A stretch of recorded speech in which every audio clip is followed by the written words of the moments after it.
Okay, good morning everybody and welcome to this session, which is on gender and the labour market. My name is Micheál Collins, one of the academics at UCD, happy to be co-hosting this conference with the NERI. We have 5 papers in this session. Each of them will speak for around 10 minutes and then we'll have questions and answers to follow after that. Can I encourage you on the way through to submit your questions, comments or observations, and I'll collect those up and put them to the speakers at the tail end. And so on we go to the second paper, which is being presented by Dr. Lauren Bari of UCC. Lauren, welcome, and we'll see if we can get your slides up and get you up and running. I can just share my screen there. Can you hear me? Lauren, yeah. Can I share my screen? Hold on, yeah. Yeah, I will share. Great. Can everyone see that? That's excellent, and we're going to share your camera as well so we can see you. Is that okay? Yep. I can see my picture anyway. Okay, off you go, Lauren. Can everyone see me okay? And hear me? Yes, we can, yeah. Yeah. Okay, great. All right, sorry, now start my video. Okay, great, so here I am, and you can hear me. So I'm just, thank you, Dr. Wilson, for that, because it was really pertinent to what I was looking at here, and really interesting to see the gender pay gap sort of split up in such a comprehensive way.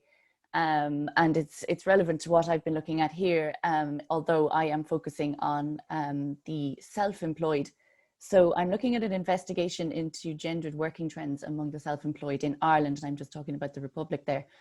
And when I refer to gendered, I just mean differences between men and women in the data that I used, which was labour force survey data. And when I'm talking about self-employed, I'm speaking specifically about solo self-employed or self-employed without employees, otherwise known as freelance working. So if you take a look at some of these 2 pictures that I have in the title page here on the left-hand side, if you Google self-employed woman, among the images, you might get something like this.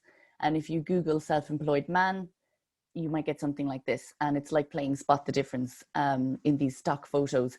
You won't find a stock photo of a self-employed man, like an image that contains any children in the scene, whereas you often have this smiling baby for the sort of female image. And it goes to the heart of why I decided to carry out this research, in that solo self-employment or freelance work is unique in the labour market in terms of how much flexibility it offers over the timing and conditions of work.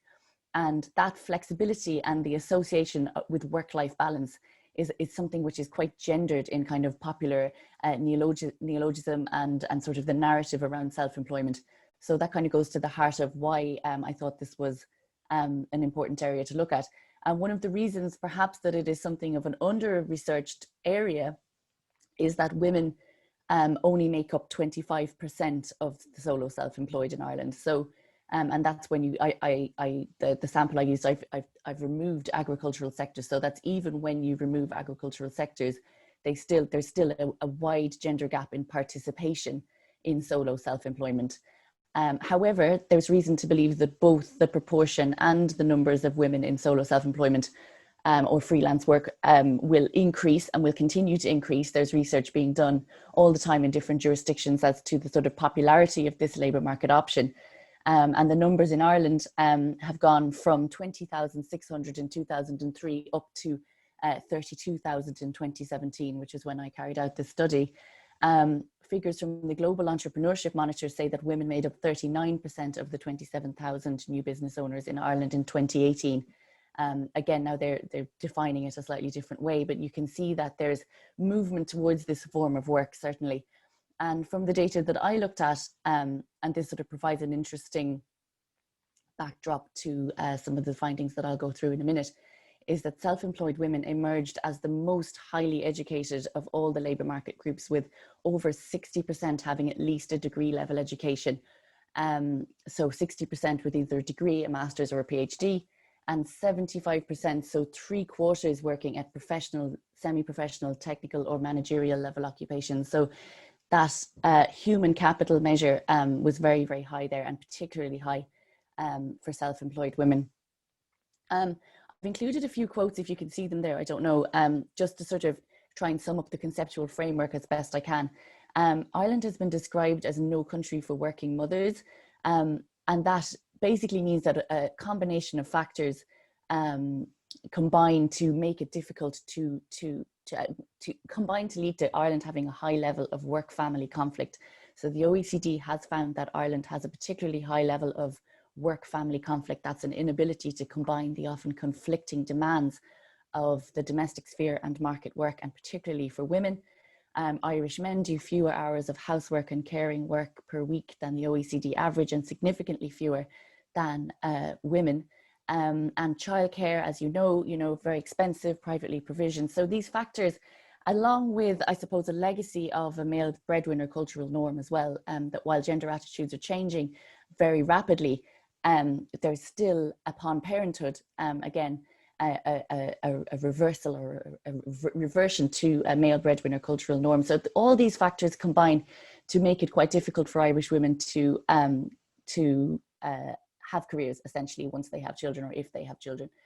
And yet self-employment and freelance work in particular is something which is presented in a really favourable and very positive light. It is encouraged and promoted in policy at national and European Union level. So you can see over here, the European Institute for Gender Equality, that self-employment can be a more viable option than salaried employment for women with children. Some have even said that the growth of the gig economy or the digital platform economy could help narrow the gender wage gap, as it encourages former marginalized groups such as working mothers to enter the labor force. So really positive interpretations of self-employment as a sort of offering a solution to work-life balance issues, and that association between freelance self-employment and work-life balance is gendered. So you can see at the bottom the EU strategy for equality between men and women, with an aim to improve work-life balance and promote female entrepreneurship. And that's, again, a gendered sort of concept. And just finally over here on the far left, flexibility has been found in numerous qualitative studies from different jurisdictions, and indeed from Ireland, to be a key driver of the self-employment decision for women, offering the potential to work around family obligations. So it's these kinds of reasons that all combined to make, that provided a rationale for this study. And this study was part of a wider one that I did into gender pay gaps in freelance self-employment. But today I'm just focusing on the actual working arrangements and working trends. So what I was expecting to see from the data, and again, I used labour force survey data from 2015 and 2017. So that could be updated, but that gave a sample of 402 self-employed women, and the age range from 25 to 54. So that peak age range there. And what I was expecting was not just that flexible working arrangements would be more prevalent among self-employed women compared to self-employed men, but also that these would be wider than those that we know exist in wage and salaried work. That there's something unique about self-employment, about the flexibility that it offers, that would actually facilitate sort of gendered trends. And immediately, just from the descriptive data, you can actually see from just these basic frequencies from the data that it really tells you a lot with regards to the research questions there, that the measures of flexible working that I employed were part-time work, working from home, atypical hours, so working outside the standard 9 to 5, and citing caring responsibilities for reduced working time, and citing personal or family reasons for reduced working time. And immediately you can see that self-employed women rank highly on all these measures of flexible working, far higher than self-employed men, far higher than women in wage and salaried work. And indeed that the gap between men and women, they're higher on nearly all measures amongst the self-employed. So 43% of self-employed women working part-time, compared to 27% of wage and salaried workers in this sample, and compared to 10% of men. So huge gaps in working arrangements between self-employed men and women that are wider than those in wage and salaried work. 47% of self-employed women, so nearly half, working from home at least occasionally, and again, higher than men, and as you would expect, due to the nature of the work, higher than those in wage and salaried work. But interestingly, 40% of self-employed women working part-time specified caring responsibilities as a reason, compared to 7% of men, and that gap again higher than those in wage and salaried work. So if you combine with personal and family reasons, nearly 70% of self-employed women working reduced working time specify caring, personal or family reasons. So it's looking at measures of flexibility and just seeing that they are higher, not only higher among self-employed women, but also that the gap between self-employed men and women is wider than that in wage and salaried work. And that has to be taken against the context, or against the information that self-employed women have that very high level of human capital in terms of their professional and educational experience. So despite having that professional experience, and despite 75% of them working in professional sectors, they are opting for flexible working and reduced working time to quite a significant degree. And just this is just a visual to sort of show that information. Self-employed women at the bottom there, ranking highly on all these measures of flexible working, except for atypical hours, which is roughly equal to self-employed men. I went and looked at it a different way, just ignore the equation. I looked at it a different way through a series of regression models. It's basically asking the same question in a different way. So looking at, were there gender differences in how household and flexibility factors actually impacted self-employment choice? So did flexibility considerations and household factors actually have an association with self-employment probability over wage and salaried work? And absolutely ignore the regression coefficients. Anybody who's particularly interested in those can go in later. But the results were that, as expected, part-time work, home working, atypical hours, these were all strong and significant predictors of self-employment for women, more so than men. And interestingly, those effects were strengthened quite considerably when those human capital, that professional, educational and industrial sector variables were controlled for. So essentially that the positive effect that flexibility factors had on the choice for self-employment were strengthened when adding the human capital factors. And one final way that I looked at this through the regression models, or having a look at gender differences in the factors associated with part-time as opposed to full-time self-employment. So it's just one other way of looking at gender divisions of labour in self-employment through the different techniques. And as expected, again, marriage and children negatively associated with part-time work for men, but strong for women, and all these measures. And again, they were strengthened when controlling for human capital. So ignore the coefficients for now. Anybody who's interested in them can come back to me later and ask about the data. But that's just the sort of summary for now. So there's actually was quite a lot in this, but I was very conscious of time. So what it really says is that there is a group of professional, highly educated working mothers in Ireland that appear to be seeking increased flexibility through freelance self-employment. And that self-employed men, yeah, when you look at the trends, self-employed men don't appear to have that same pressure on them to balance work and home. That by and large, self-employed men's working lives are unimpacted by parenthood. So again, this is part of a larger study where I looked at the impact of parenthood on income as well. And that self-employed women are more likely than any other labour market group to work part-time, to work from home, and for reasons associated with family or caring concerns. And all this does have kind of implications now, because the gendered trends visible in the data on freelance work, it sort of has implications for kind of COVID-19 and that whole thing, because we've seen an increase, I won't go into it now, but we've seen an increase in flexible working out of necessity in the wage and salaried sector. And what it kind of points to is how obviously flexible working is a positive thing, and it is a positive choice for people. There's gendered ways in which flexibility is used. So women are likely to use flexibility within households to have that kind of double shift, that kind of dual role, which men, a pressure that men don't experience to the same extent in general. So yeah, thank you very much. Okay, thanks, Lauren. Thanks for a very interesting presentation. Yes, you and others are constrained by time, and I know that's a real challenge for this. Again, I encourage people to come in with any various questions and comments that they have. Let me get the ball rolling on that. Lauren, do you have any particular observations to make around the issue of age here? So, you know, say pre and post motherhood. Is it the case that there are changes in the way in which self-employed women work? Or maybe put that a bit better, is it the case post-motherhood that they are eventually able to move back full-time into the labour market, or that just doesn't arise?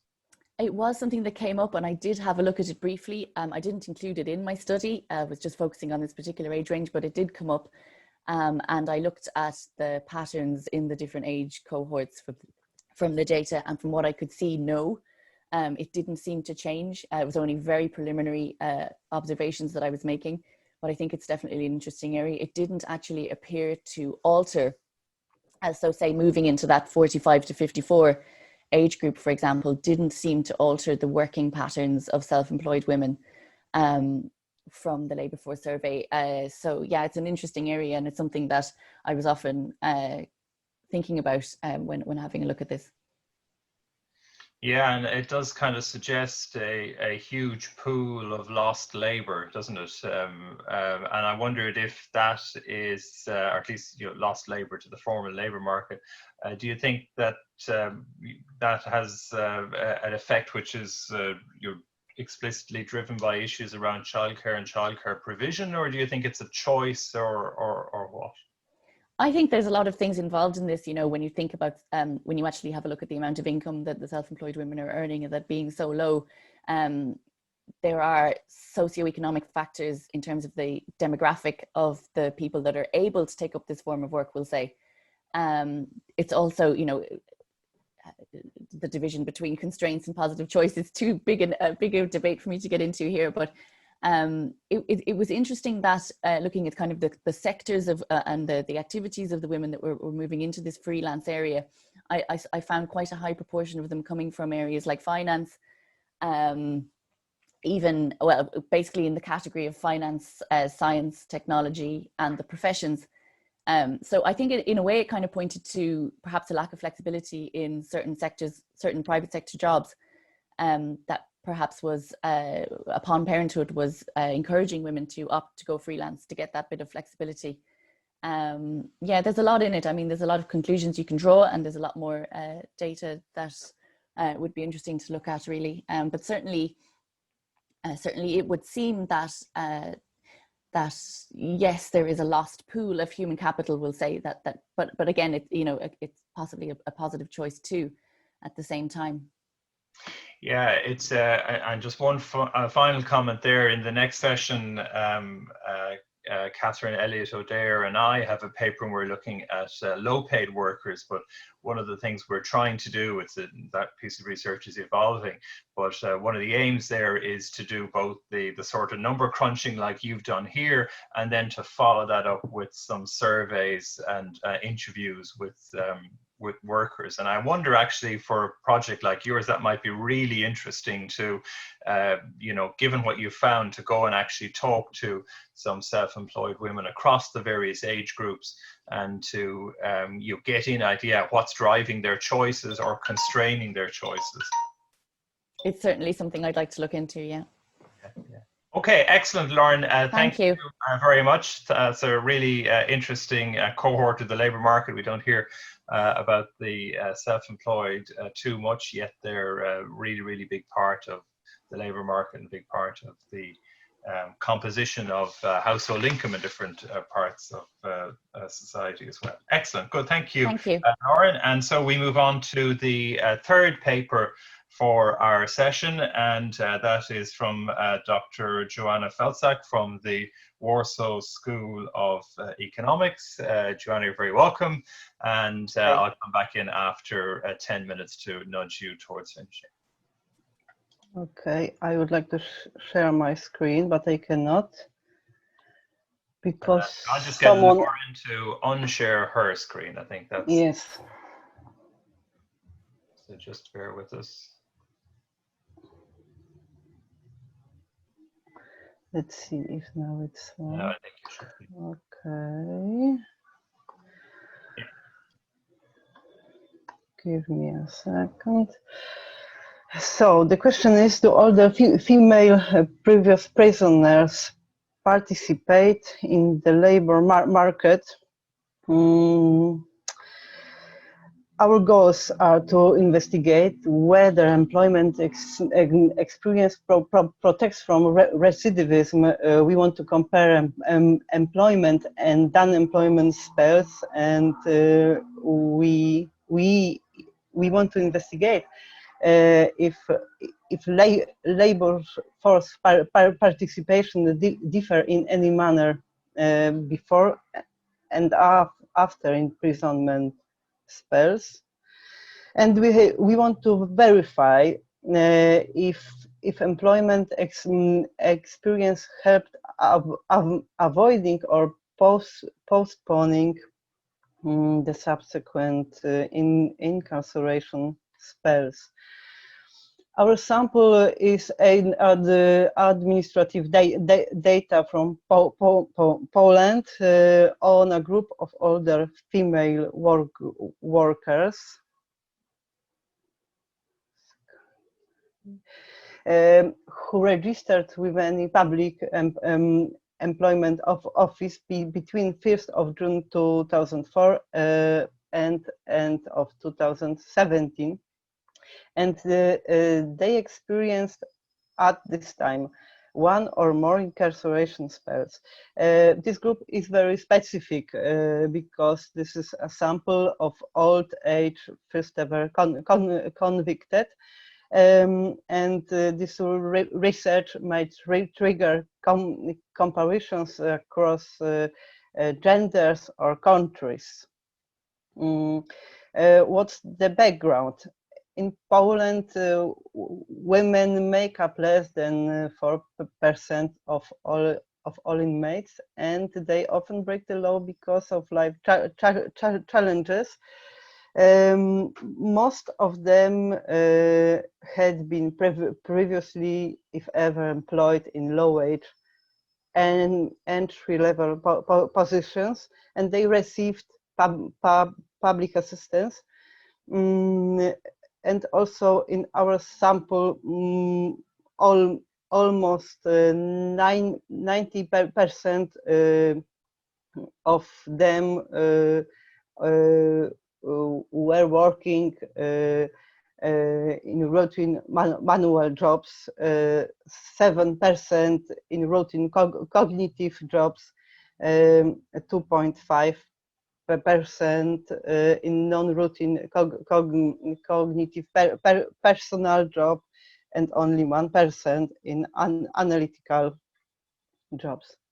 The entire sample is 1,700 females, out of which 1,500 experience exactly one incarceration spell, 1,057 two such spells, and the rest at least 3 spells. They are the disadvantaged fraction of the labor supply because they are stigmatized and excluded, and they are still young enough to be able to participate in the market, but not old enough to be eligible for pension benefits. And it's really expected and needed that they reintegrate with the labor market.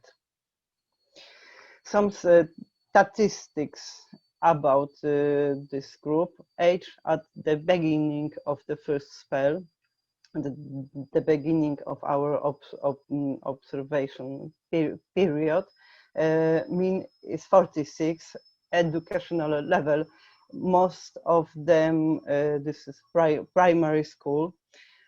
Total tenure in years mean is 11 years, and unemployment benefit duration in months, 6 months.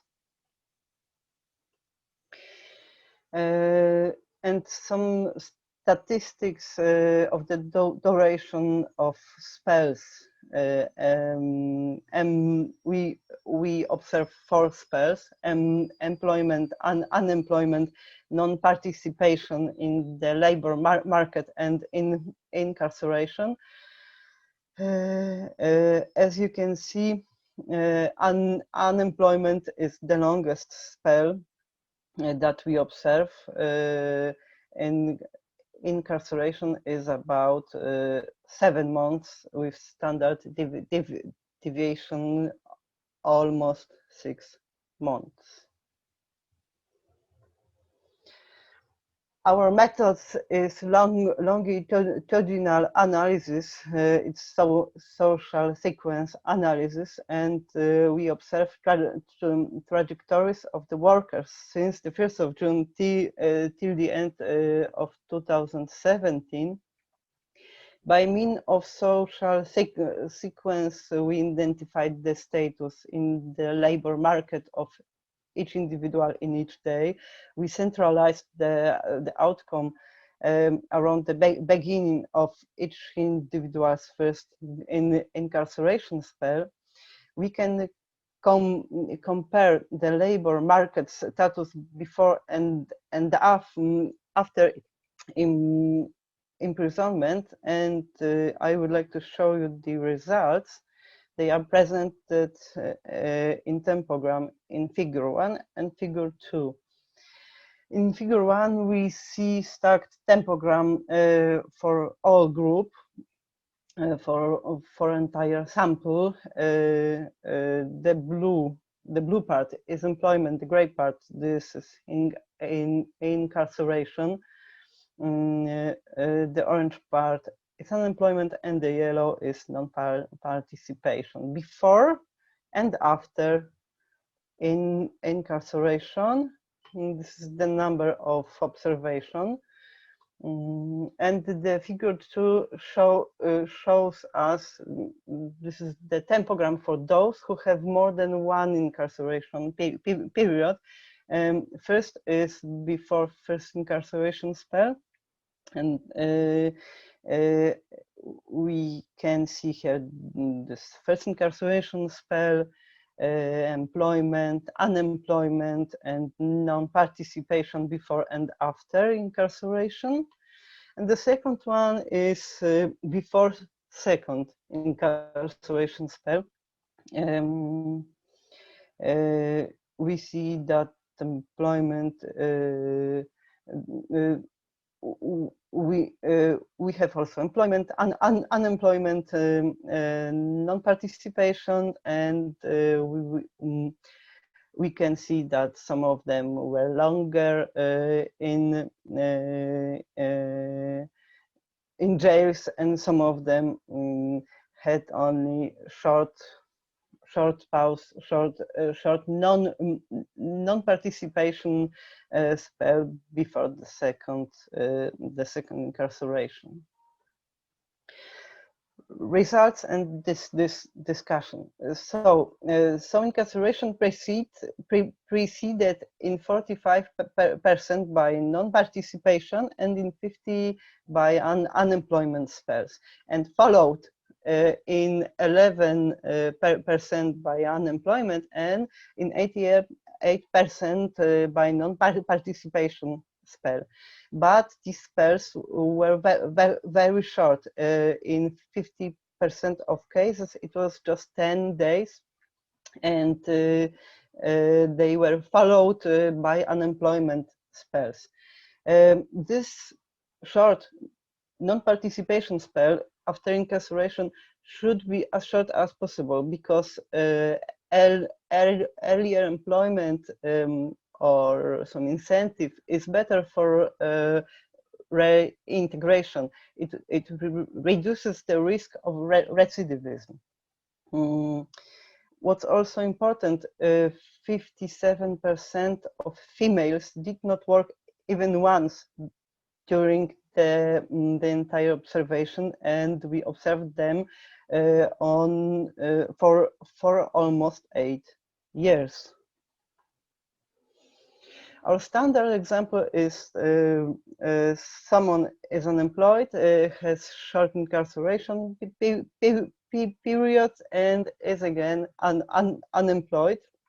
And this incarceration makes her life more difficult. Okay. We observe long period of unemployment after the first sentence for them who had a subsequent sentence, and those who started work earlier were less often convicted again. What's also important, they receive social assistance, so they have no incentive to seek work. Prisoners who are paroled are often obliged to seek employment with the help of probation officer, and this helps. We see that employment postpones the recidivism and may reduce the risk of returning to prison, but we want to check cause-effect relationship in further research. And at the end, policy recommendation, state actions should be aimed at increasing the labor market attachment of the previous and present prisoners, and also, even if someone receives social assistance allowance on the grounds of unemployment, should also participate in social work to fulfill his roles. Thank you for your attention. Okay, thank you, Joanna. Very interesting presentation. I'll pick up on one of the questions that's come in from our participants, from Derek Walsh. He is commenting on the approximate 10% employment rate for Polish previous prisoners, which is the primary reason for this low level of employment amongst former prisoners in Poland. Is it in the context of poor employment rates, or is it that previous prisoners are shunned by employers? They for sure they are disadvantaged on the labor market, and employers are afraid that someone who were in prison will steal or will be bad worker. But what's also important, that this short incarceration spell, it doesn't help when someone has longer incarceration spell. They can work in prison, they can also they can earn and vocational school in prison, so it's better. It should be like that the employment between prisoners is bigger. We will see after that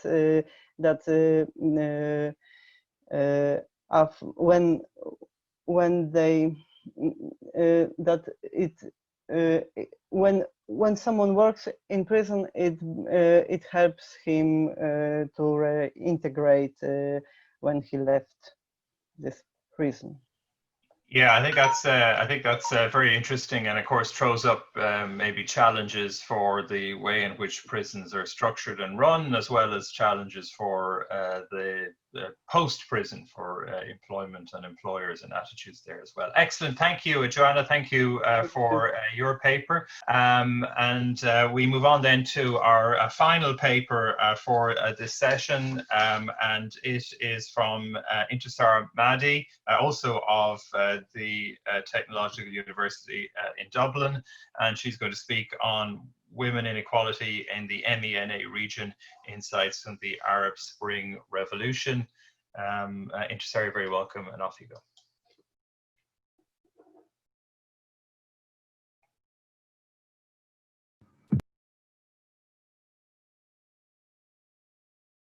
And we're going to get you to unmute your microphone. There we go. Yeah. Thanks, Michael. And today I'm presenting a paper titled Women Inequality in the MENA Region, Insights from the Arab Spring Revolution. Just to let you, sorry.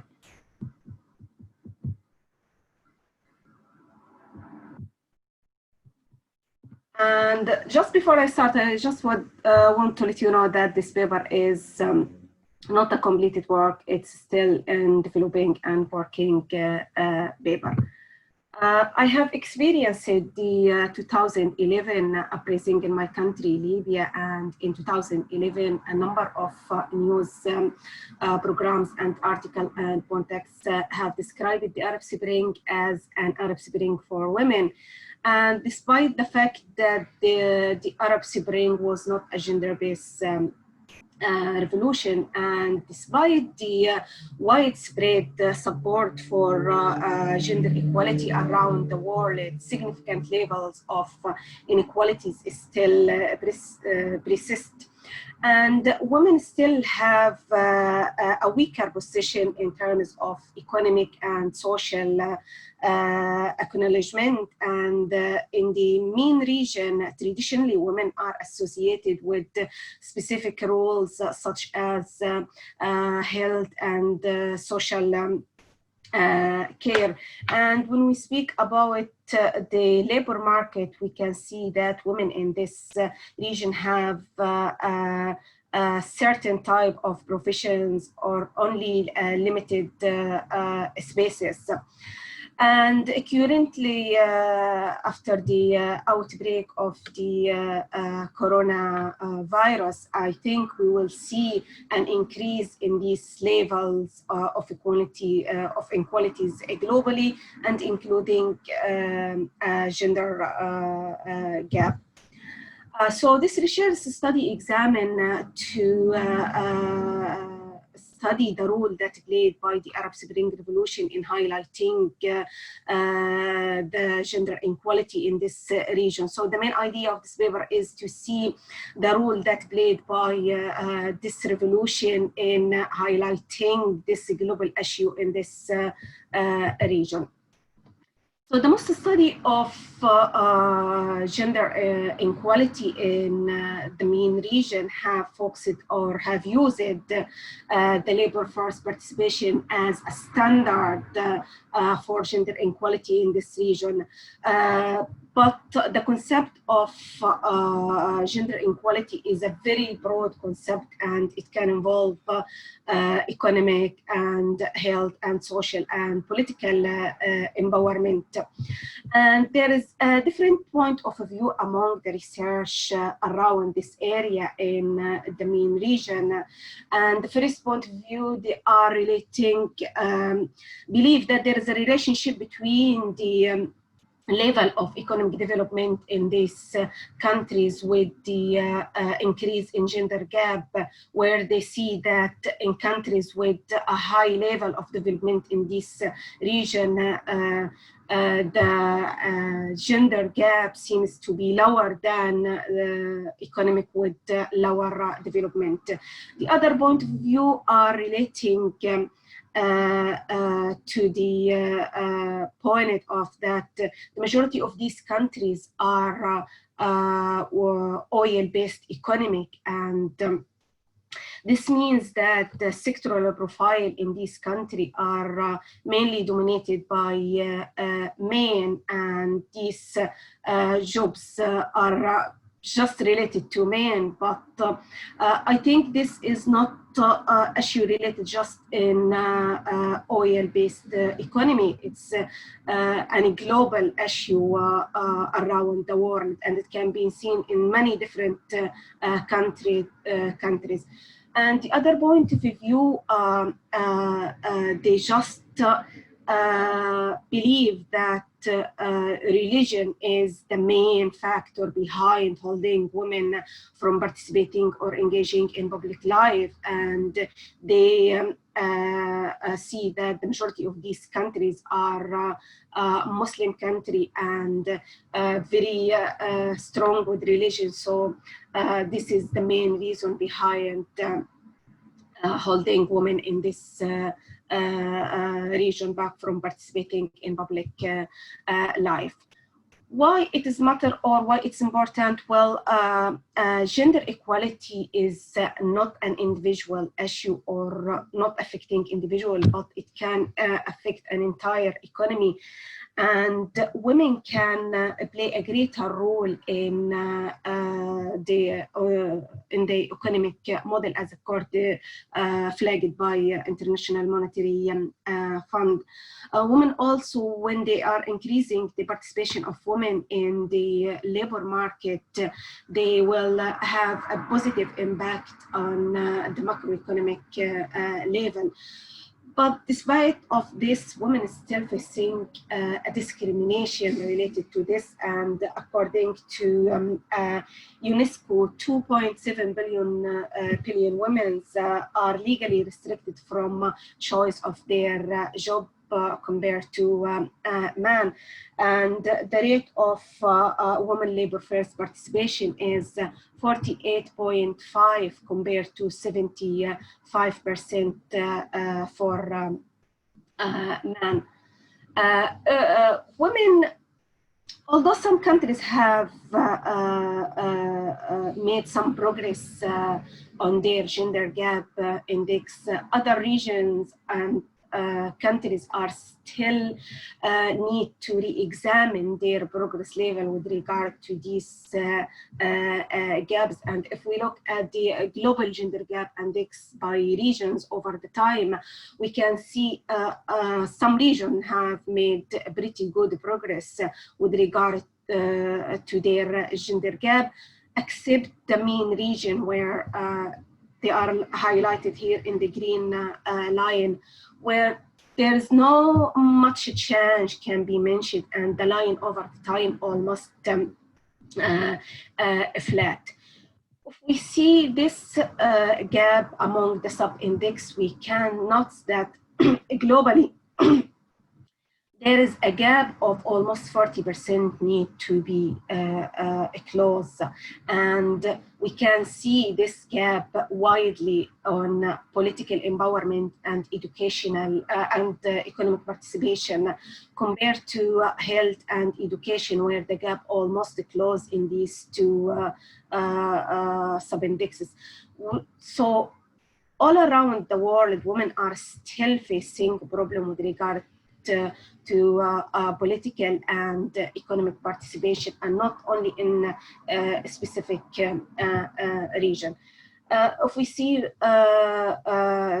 this level of global gap among region, we can see that the Middle East and North Africa are on the top of region with the highest gender gap, where almost 40% gap remains in this region compared to the other regions.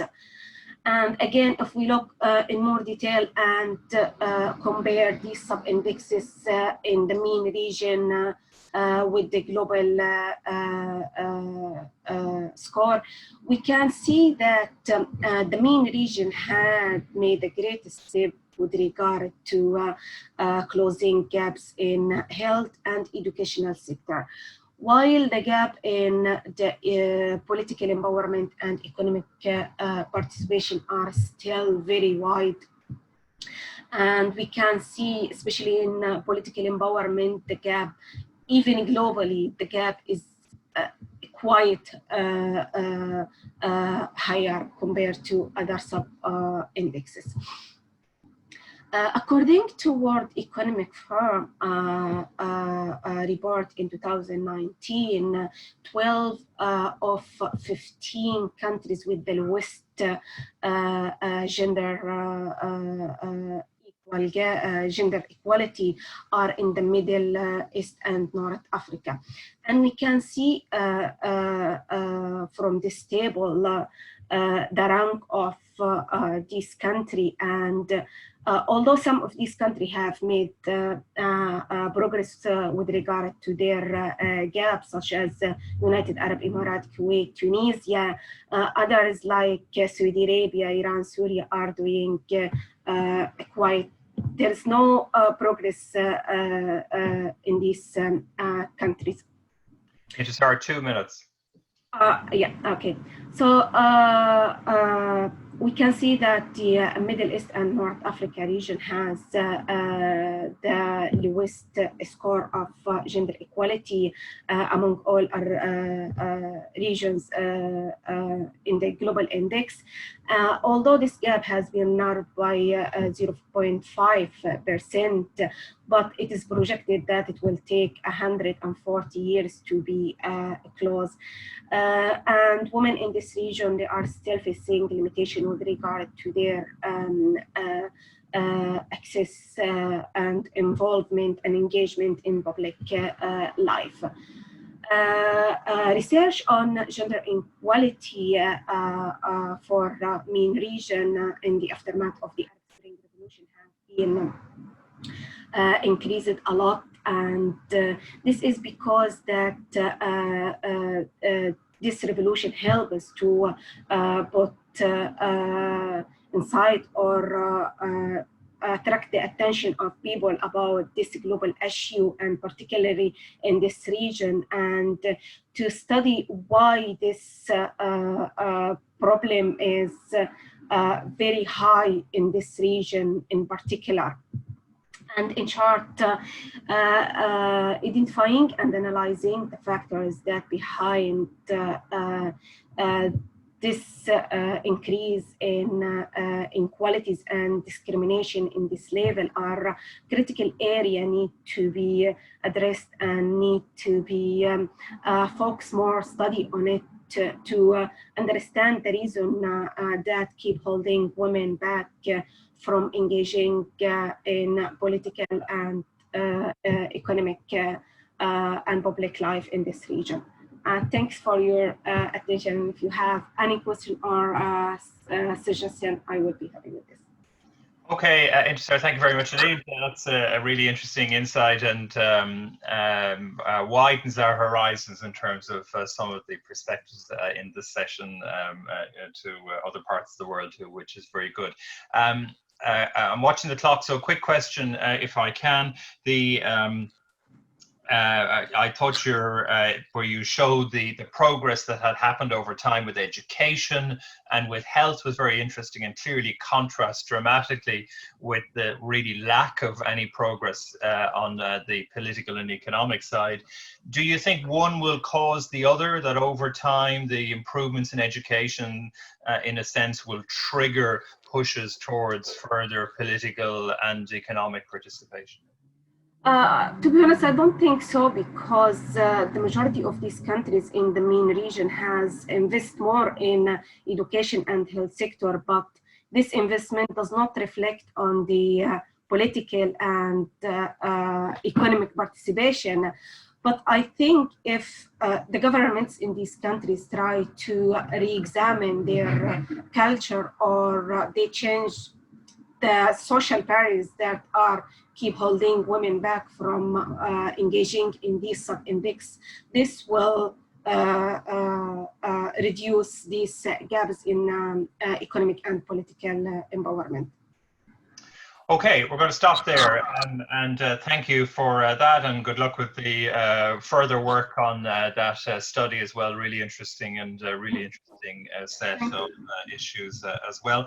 That brings to the end of this session. Thanks to Lisa, Lauren, Joanna, Rory, and Intesar for their papers. We're going to take a short break, and the next session, which is on pensions and the labour market experiences for older people, which I'm also chairing, will be starting shortly. I know Paul has put a link in the chat section to that session. If you want to follow it, you can look at it there. But thanks to all our participants, and thanks to the attendees for their various comments and questions as well. Thank you. Bye-bye.